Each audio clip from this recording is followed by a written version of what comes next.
Hey everyone, today I had a fun little idea for a video. Instead of Pokemon being based on Japanese myths, what if they were based on American myths? Let's get straight to it.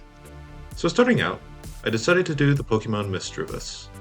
Misdreavus was originally based on the Nukubi, a type of yokai that can detach their head from their body, sometimes known for doing things like drinking blood. The myth I was immediately drawn to base my Pokemon on was the Headless Horseman. The Headless Horseman is a headless ghost that lost their head in battle, and may or may not use a jack-o'-lantern as a replacement. As such, I had a good myth to base my Pokemon on.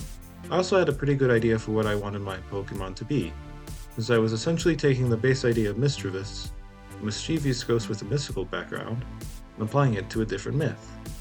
However, turning that base idea into a design was slightly more difficult.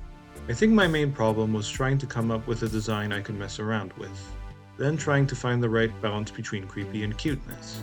I also tried experimenting with pilgrim clothing to convey the idea that this was a very old ghost, to varying degrees of success. That face will haunt my nightmares. And now to move on to the process of creating the actual art. First, I decided to take the sketch I made and upload it to Krita. From there, I would use a pencil-like brush to create a guide for my line work. Then, I took a pressure-sensitive brush and did the liner.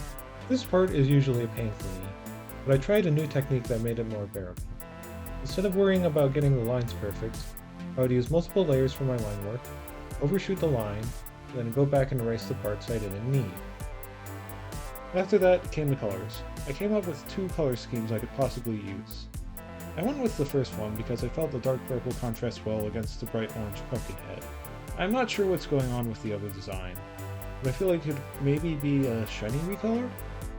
Then I finally went for shading. Initially, I was a bit afraid of the shading because I have no idea how to do actual shading. I'd show you how it went if someone hadn't lost the footage. Now the process of naming the Pokemon. Naming the Pokemon was a bit of a challenge, mainly because I had no experience with naming.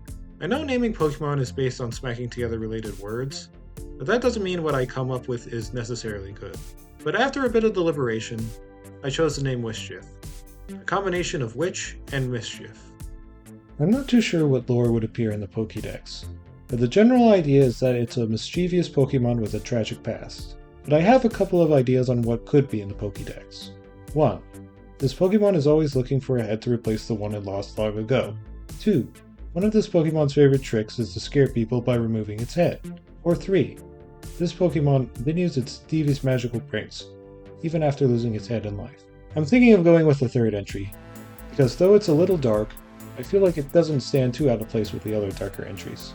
Looking at you, Drifloon. Then that concludes the video. Overall, the process was fairly straightforward, with the most difficult part of the entire process being coming up with a design. However, I wish I could have gone for a slightly more complex shading style, mainly because I need the practice for it. Thanks for watching, and see you in the next one.